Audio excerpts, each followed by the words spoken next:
In last week's video, I built the foundation. If you haven't seen that yet, check it out. Link is in the description. And this week, I will be building the roof and the walls to get the new shed move-in ready. To get the most headroom in the new shed, I want to tie into the existing roof as high as possible, which means I have to cut back the overhang of the existing roof by about 20 inches or so. First, I run a string line to mark how much of the metal roof I needed to cut back, and then I use some metal snips to actually cut it off. It's relatively thin material and it cuts easy. Cutting this stuff creates some really sharp edges, and also cutting it in the middle of the day with the sunlight from above and from the reflection of the metal was quite exhausting.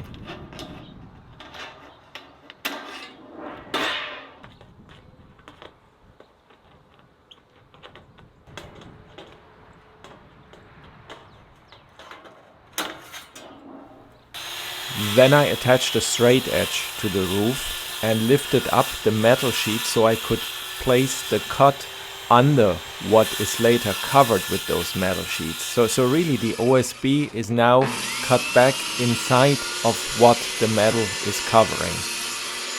This worked really well, resulting in a very straight and clean cut.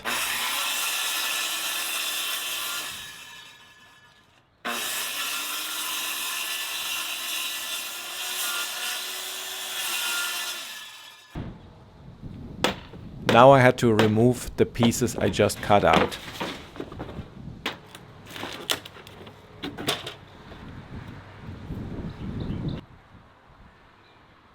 Now with the demolition out of the way, I could start with the fun stuff, building.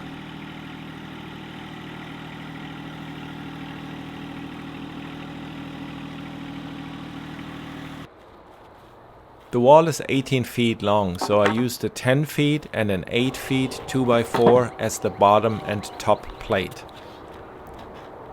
I made myself a plan showing all the stud locations and their distance from the right edge, so it was really easy to just mark where studs will go. I marked the stud locations on both the top and the bottom plate and also marked on which side of the mark the stud will actually go.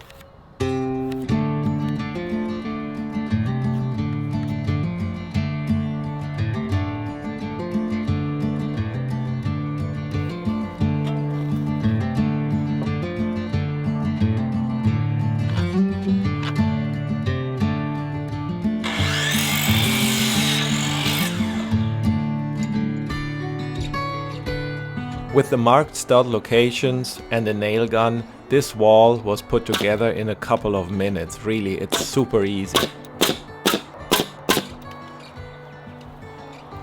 I pre-built some frames with the rough dimensions of the window openings, so I could just attach them as well into the stud wall.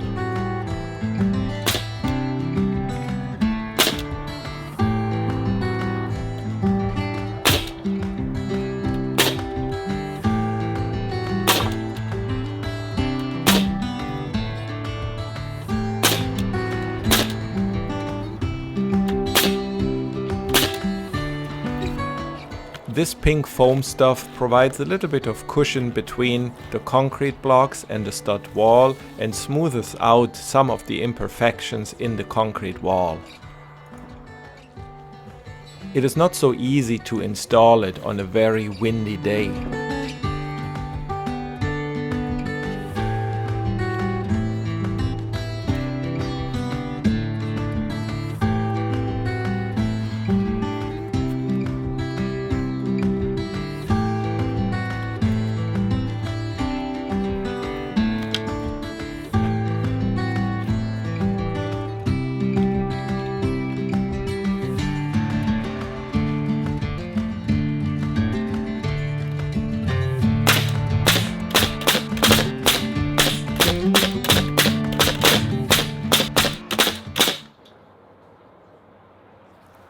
With the wall in place, I could now install the roof rafters. On one side, obviously, they are sitting on top of the new wall. On the other side, I'm attaching them to the rafters of the existing shed.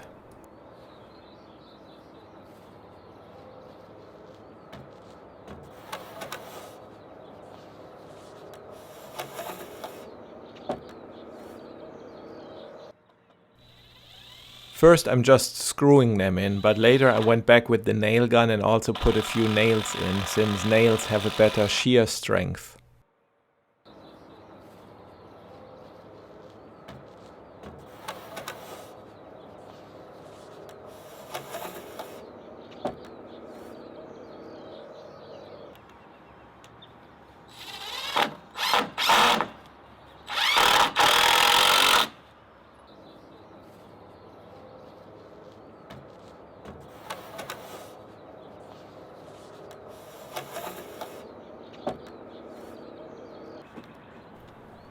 These rafters are 2x6s and they are 12 feet long, and some of them were bowed and not very straight, so I installed a lot of blocking in between them to straighten things out.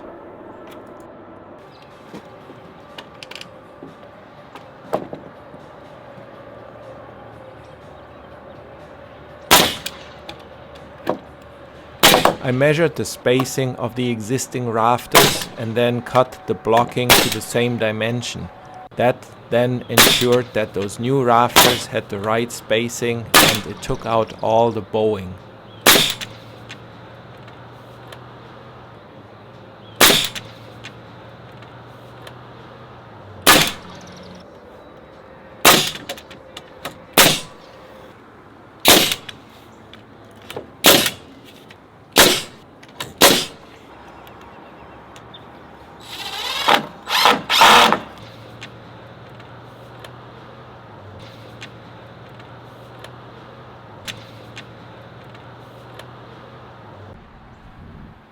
Instead of toe nailing the rafters to the top plate, I installed these hurricane ties.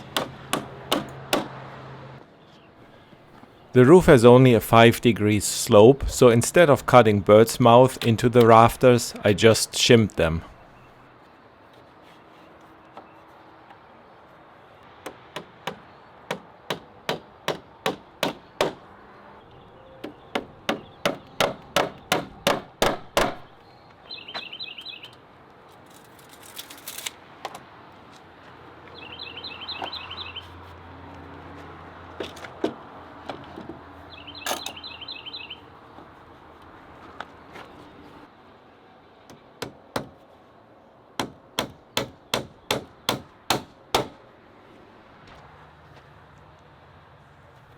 Covering the roof with these full sheets of OSB was super quick.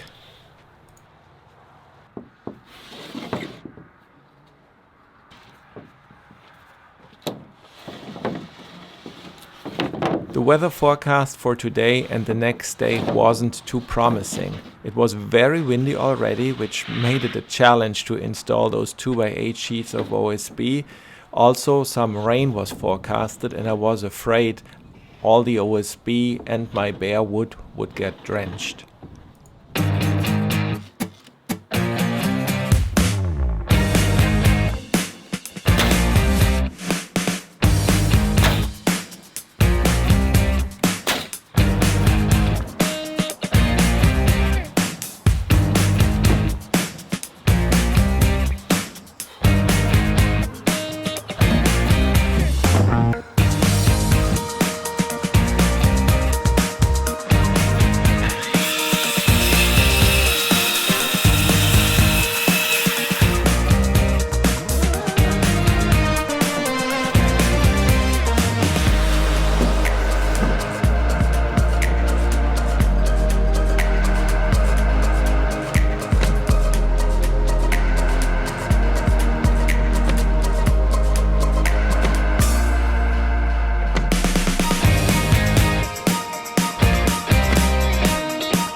When installing this felt paper, or really any other roofing material, you would start at the bottom and work your way up.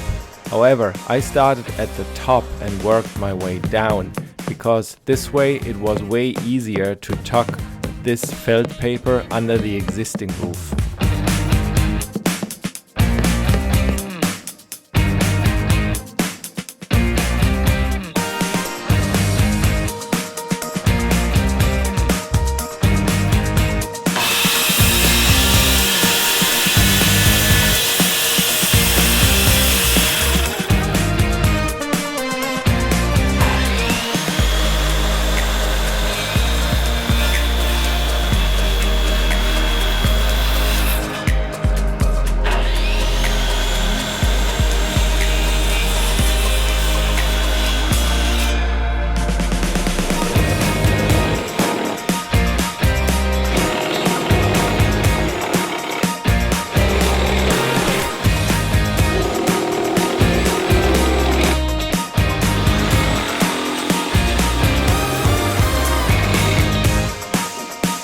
The weather held up and I got the entire roof covered without any rain.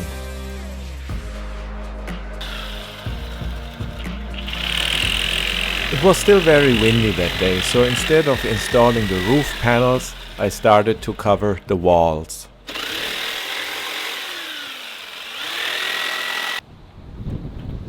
Putting that layer of OSB on the side wall is maybe a little bit of overkill for just a shed, but I didn't really know yet what I would use as a siding, so installing the OSB was a quick and relatively cheap way to at least get it weather tight.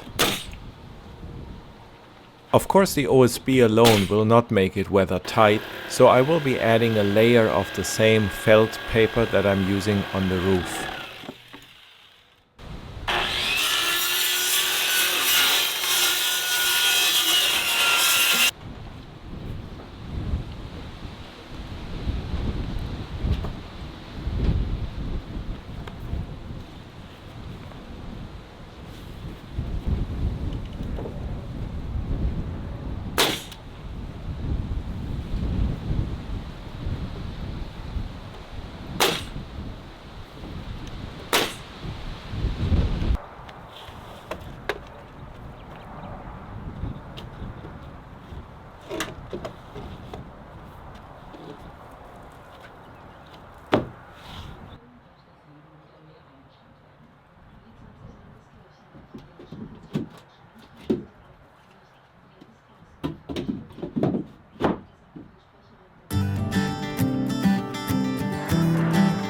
I started early the next day before the wind picked up again.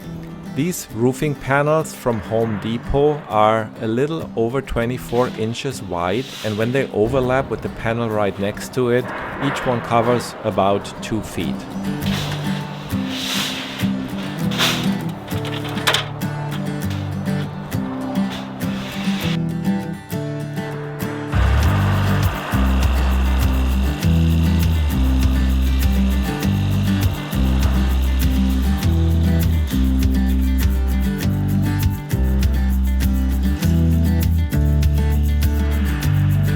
I had to align all those ridges with the ridges of the original roof. It's the exact same roofing material, so they have the same spacing, and the new panels slid right under the existing ones. The existing roof covers the new one by about 4 inches, which is hopefully enough to stop any wind-driven rain to push under it. If not, I can also caulk or somehow seal the joint there. This method with screwing a straight edge to the roof itself and then running the circular saw alongside worked really well. I think this is now the 3rd time I'm using this method on this roof. All that's left is screwing the new roof down with a lot of these self-tapping, self-sealing roofing screws.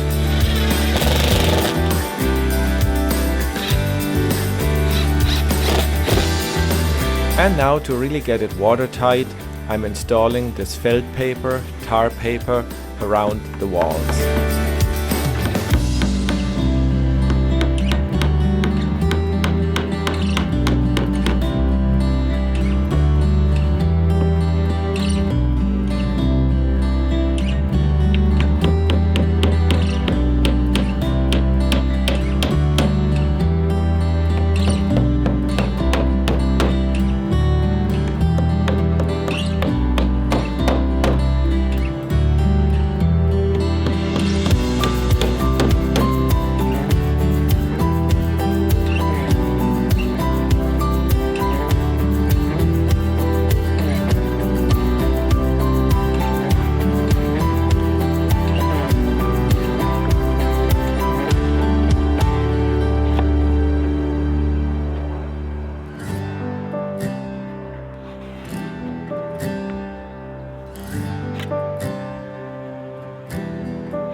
And these are really cheap utility windows. They are single pane glazed. For a shed, that's perfect.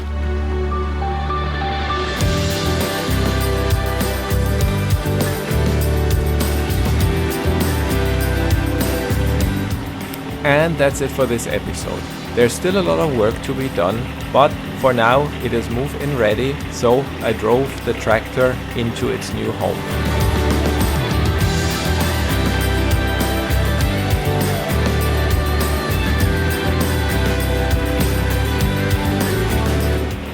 Thank you for watching, and I hope to see you soon. Bye bye.